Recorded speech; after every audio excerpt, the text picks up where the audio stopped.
ಓಂ ಸ್ವರ್ಣಾಕರ್ಷಣ ಭೈರವಾಯ ನಮಃ. ನಿತ್ಯಭಕ್ತಿ ಕಾರ್ಯಕ್ರಮಕ್ಕೆ ಸುಸ್ವಾಗತವನ್ನು ಕೋರುತ್ತಾ, ಮಾನವನ ಜೀವನದಲ್ಲಿ ಸಂತೃಪ್ತಿಯ ಜೀವನ, ಮೋಕ್ಷ ಮಾರ್ಗದ ಕಡೆ ಅಥವಾ ಸಂತೋಷವಾಗಿ ನೆಮ್ಮದಿಯಿಂದ ಜೀವನ ಕಳೀತಕ್ಕಂಥ ಸಂದರ್ಭಗಳಲ್ಲಿ ಅನೇಕ ಕಷ್ಟಗಳು, ಅನೇಕ ಸಂಕಟಗಳು, ಅಥವಾ ಕುಟುಂಬದ ಸಂಕಟಗಳು, ಸಮಾಜದ ಸಂಕಟಗಳು, ಅಥವಾ ನಮ್ಮ ಅನಾರೋಗ್ಯದ ಸಮಸ್ಯೆಗಳು, ಅನೇಕ ಸಮಸ್ಯೆಗಳಿಗೆ ನಾವು ತಕ್ಷಣವೇ ಮೊರೆ ಹೋಗ್ತಕ್ಕಂಥದ್ದು ಭಗವಂತನ ಒಂದು ಆಶ್ರಯ ಪಡೆಯೋಕ್ಕೆ ಪ್ರಯತ್ನ ಪಡ್ತೀವಿ. ಅದರಲ್ಲೂ ಕೂಡ ಪುಣ್ಯಕ್ಷೇತ್ರಗಳ ಅಥವಾ ತೀರ್ಥಕ್ಷೇತ್ರಗಳ ಪುಣ್ಯಕ್ಷೇತ್ರಗಳ ದರ್ಶನ ಮಾತ್ರದಿಂದ ನಮಗೆ ಶುಭ ಆಗತ್ತಾ ಅಂತಕ್ಕಂಥ ಪ್ರಶ್ನೆ ಬರುತ್ತೆ. ಯಾಕೆಂದರೆ ಅನಾದಿ ಕಾಲದಿಂದಲೂ ಕೃತ ತ್ರೇತಾಯುಗ, ದ್ವಾಪರ ಯುಗ, ಹಾಗೆ ಕಲಿಯುಗದಲ್ಲೂ ಕೂಡ ನೋಡೋಕ್ಕೆ ಹೋದಾಗ ಇತಿಹಾಸದಲ್ಲಿ, ಪುರಾಣಗಳಲ್ಲಿ, ರಾಮಾಯಣ, ಮಹಾಭಾರತ ಎಲ್ಲ ಕಡೆ ನೋಡ್ಕೊಂಡು ಬನ್ನಿ, ದೇವತಾ ಕ್ಷೇತ್ರಗಳು, ದೇವತಾ ದರ್ಶನ ಎಲ್ಲೋ ಒಂದು ಕಡೆ ನಮ್ಮೂರಲ್ಲಿ, ನಮ್ಮ ಮನೆಯ ಪಕ್ಕ, ನಮ್ಮ ಹತ್ತಿರದಲ್ಲೇ ಇರತಕ್ಕಂಥ ಒಂದು ಸಣ್ಣ ಗರ್ಭಗುಡಿ, ಅಥವಾ ಎಲ್ಲೋ ಕಾಶಿಯಲ್ಲಿ, ಹಿಮಾಲಯದಲ್ಲಿ ಇರ್ತಕ್ಕಂಥ ಒಂದು ದೇವಾಲಯ,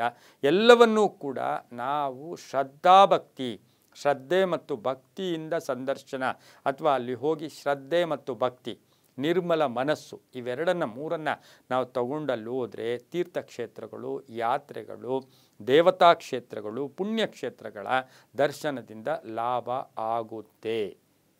ಏಕೆಂದರೆ ಆ ದೇವರಿರ್ತಕ್ಕಂಥ ಜಾಗ, ಅಲ್ಲಿ ಪ್ರತಿಷ್ಠಾಪನೆ ಮಾಡಿರ್ತಕ್ಕಂಥದ್ದು, ವಾಸ್ತು ರೀತಿ ನೋಡೋಕ್ಕೆ ಹೋದಾಗ ಅಲ್ಲಿ ನಮಗೇನು ಸಿಗುತ್ತೆ? ಮನಃಶಾಂತಿ ಸಿಗುತ್ತೆ.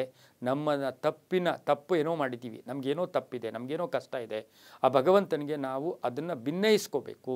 ಆ ಭಿನ್ನಯಿಸ್ಕೊಳ್ತಕ್ಕಂಥ ಸಂದರ್ಭ ಆ ದೇವಸ್ಥಾನ, ಅಲ್ಲಿರ್ತಕ್ಕಂಥ ನದಿ, ಹರಿತಾ ಇರ್ತಕ್ಕಂಥ ನದಿ ಇರ್ಬೋದು, ಅಥವಾ ಒಂಟಿ ದೇವಸ್ಥಾನ, ಬೆಟ್ಟದ ಮೇಲಿರೋ ದೇವಸ್ಥಾನ, ಊರ ಆಚೆ ಇರೋ ದೇವಸ್ಥಾನ, ಊರಲ್ಲಿರ್ತಕ್ಕಂಥ ದೇವಸ್ಥಾನ, ಸುತ್ತಲೂ ಇರ್ತಕ್ಕಂಥ ಪರಿವಾರ ದೇವತೆಗಳು, ಇವೆಲ್ಲವನ್ನು ಗಮನಿಸಿದಾಗ ನಮ್ಮ ದೇಹ ಕೂಡ ನಮಗಿರ್ತಕ್ಕಂಥ ನಮ್ಮ ಶರೀರದ ಅವಯವಗಳು ಇವು ಕೂಡ ವಾಸ್ತು ರೀತಿ, ಆ ದೇವಸ್ಥಾನದ ಒಂದು ವಾಸ್ತು, ಈ ವಾಸ್ತು ಆ ವಾಸ್ತು ನಮ್ಮ ಶರೀರದಲ್ಲಿ ಧನಾತ್ಮಕ ಶಕ್ತಿಗಳು, ಧನಾತ್ಮಕ ಲಹರಿಗಳು ಅದು ಆಟೋಮೆಟಿಕ್ಕಾಗಿ ನಮ್ಮ ದೇಹವನ್ನು ಕೂಡ ಪ್ರವೇಶ ಮಾಡ್ತವೆ. ಇದಕ್ಕೆ ಸಾಕಷ್ಟು ನಿದರ್ಶನಗಳು, ಸಾಕಷ್ಟು ಇಲ್ಲಿಯ ತನಕ ಎಷ್ಟೋ ಉದಾಹರಣೆಗಳನ್ನು ಕೂಡ ನಾವು ಕೊಡಬಹುದು.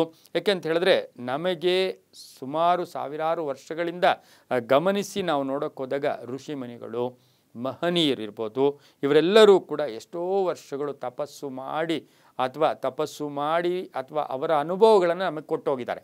ಆ ಅನುಭವಗಳನ್ನು ನಾವು ಪರಿಪೂರ್ಣವಾಗಿ ಬಳಸ್ಕೊಂಡ್ರೆ ಅವರು ಸಾವಿರಾರು ವರ್ಷ ಬದುಕಿದ್ರು. ನಾವಿವತ್ತು 60-70 ವರ್ಷ ಬದುಕೋಕ್ಕೂ ಕಷ್ಟ ಆಗ್ತಾಯಿದೆ. ಆದರೆ ದೇವತಾ ದರ್ಶನದ ಮಾತ್ರದಿಂದ, ಕ್ಷೇತ್ರವನ್ನು ದರ್ಶನ ಮಾಡೋದ್ರಿಂದ ಸಾಕಷ್ಟು ಶುಭ ಕೂಡ ಆಗ್ತಕ್ಕಂಥ ಸಾಧ್ಯತೆ ಇರುತ್ತೆ. ಎಲ್ಲೋ ಒಂದು ಕಡೆ ನಾವು ಒಂದು ದಿನಕ್ಕೆ 10 ಕ್ಷೇತ್ರ, ಒಂದು ದಿನಕ್ಕೆ 5 ಕ್ಷೇತ್ರ, ಇದು ಅಷ್ಟು ಶುಭ ಅಲ್ಲ. ದೇವಸ್ಥಾನಕ್ಕೆ ಹೋದಾಗ ಒಂದು ಸ್ವಲ್ಪ ಹೊತ್ತಲ್ಲಿ ಕುಳಿತುಕೋಬೇಕು. ದೇವಸ್ಥಾನಕ್ಕೆ ಹೋದಾಗ ಪರಿಪೂರ್ಣ ದೇವಸ್ಥಾನವನ್ನು ನಮ್ಮ ಕಣ್ಣುಗಳ ಮುಖೇನ ತುಂಬಿಸ್ಕೋಬೇಕು. ಎಲ್ಲವನ್ನೂ ಕೂಡ ಕಣ್ಣು ಮುಚ್ಕೊಂಡ್ರೆ ನಿಮಗೆ ದೇವಸ್ಥಾನ ಕಾಣಿಸ್ಬೇಕು.